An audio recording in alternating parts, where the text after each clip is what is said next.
Today's SportsCenter report highlighted a wave of developments coming out of Los Angeles, where the Lakers continue reshaping their roster this offseason. According to the segment, GM Rob Pelinka has remained active behind the scenes, quietly stacking depth pieces while keeping flexibility in mind. The front office's latest moves involve a set of under-the-radar signings, but there's also an intriguing update about one of their current wings that has fans buzzing with optimism. As mentioned on the show, the Lakers have officially signed 4 new players: R.J. Davis, Eric Dixon, Arthur Kaluma, and Marciulionis. Each of them has agreed to exhibit 10 contracts, signaling training camp invites with the possibility of G League assignments or two-way deals down the line. These aren't household names yet, but they come with years of college experience, making them more seasoned than the average rookie. These are not traditional project players straight out of one-and-done college seasons. We're talking about guys who spent 4 or 5 years at the NCAA level and are stepping into the NBA as mature, fundamentally sound talents. R.J. Davis, for example, had a standout career at North Carolina and was a Summer League participant this year. Eric Dixon, who had a huge final season at Villanova, was initially in line for a two-way deal before an injury setback. Now he's back in the mix, competing for that same opportunity. What's especially compelling, as SportsCenter noted, is that the Lakers still have an open two-way contract available. That's what makes these signings far more than just training camp filler. It's a legitimate competition. While Christian Koloko and Quindary Weatherspoon have already secured 2 of the 3 two-way slots, there's one spot left, and it's wide open. One name drawing subtle attention from team insiders is Marciulionis, son of former NBA player Sarunas Marciulionis. He didn't suit up during Summer League, but his high basketball IQ, international experience, and strong fundamentals have made him a quiet favorite within the organization. He may not be the flashiest name, but his cerebral approach could give him an edge as camp unfolds. Still, Davis and Dixon are very much in the running. Davis is known for his perimeter scoring and leadership, and his senior year numbers, averaging 17 points, 3 rebounds, and 3 assists, reflect a polished offensive game. Dixon, meanwhile, put up an impressive 23.3 points per game in his final season with Villanova, showcasing his ability to score inside and stretch the floor. All 4 players are aiming for that final two-way slot, knowing full well that an impressive training camp could be their ticket to real NBA minutes. As the SportsCenter crew pointed out, the Lakers aren't just stashing prospects. They're looking for 1 or 2 guys who can actually step in and contribute in spot minutes when the opportunity arises. This offseason may not have started off with blockbuster moves from LA, but it's clear they're making purposeful additions. Pelinka and his staff are taking their time, evaluating talent not just for now, but for long-term depth and player development. We'll have to wait and see how it plays out in camp. But don't be surprised if one of these Exhibit 10 players ends up cracking the regular season rotation before long. One of the more compelling angles from SportsCenter's report wasn't just the Lakers' recent signing, it was how these moves tie directly into the current state of the bench. Let's be honest, the depth on this roster right now leaves something to be desired. The second unit lacks consistency, especially on the defensive end, and while the Exhibit 10 deals might not generate headlines, they reflect a smart approach by the front office to uncover untapped talent. As noted during the segment,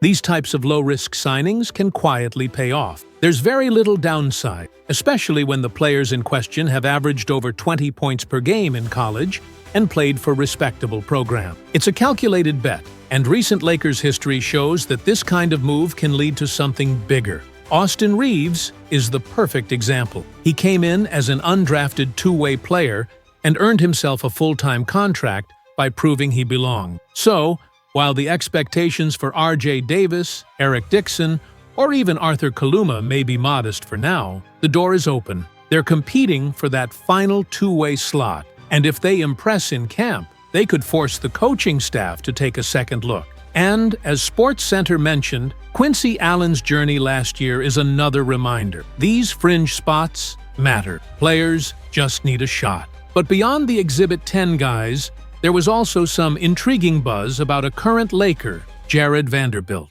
He's been something of a forgotten figure this offseason, but SportsCenter highlighted a new report from NBA insider Mark Stein, suggesting that Vanderbilt is now the healthiest he's been in over a year. That alone changes the narrative. According to the show, the Lakers are cautiously optimistic that Vanderbilt could feel like a new addition when training camp rolls around in September. After spending most of last season limited by lingering foot issues, the 25-year-old forward is finally back on the court, working out again and sharing clips on social media that show real progress. And that's no small thing. For a team still seeking defensive identity and hustle plays, a fully healthy Vanderbilt could be a difference maker. It's worth remembering how impactful he was when he first arrived in LA. Once he was inserted into the starting lineup alongside D'Angelo Russell and Austin Reeves, his defensive presence gave the Lakers a jolt. He wasn't just guarding forward, he was chasing around elite guards like Stephen Curry and Ja Morant in the playoffs. That kind of versatility is rare, and it's exactly what this team needs to complement its offensive core. Where Vanderbilt's game has lagged, though, is on the offensive end. That's the next step. He's shown flashes. He can be a sneaky offensive rebounder, a timely cutter, and a capable connector who makes the extra pass. While he's not someone you run plays for, he fits into the flow when he's locked in. The hope now is that a healthy offseason allows him to sharpen those skills, because if he can just elevate his offense slightly, his defensive value becomes that much more impactful. SportsCenter made it clear, the Lakers aren't just watching Vanderbilt's recovery with mild interest. Internally, there's belief that if he comes into camp ready to go, he could re-establish himself as a core rotation piece. In fact, some around the league still believe he has all defensive potential if he stays healthy and finds his rhythm. And when you zoom out and look at the rest of the Lakers' second unit, names like Jake LaRavia, Dalton Knecht, Gabe Vincent, and maybe Marcus Smart if he comes off the bench, there's a pathway for Vanderbilt to stand out again. This isn't just about depth anymore, it's about finding reliable contributors who can step up in playoff moments. That's why this update matters. Let me know when you're ready for the next part.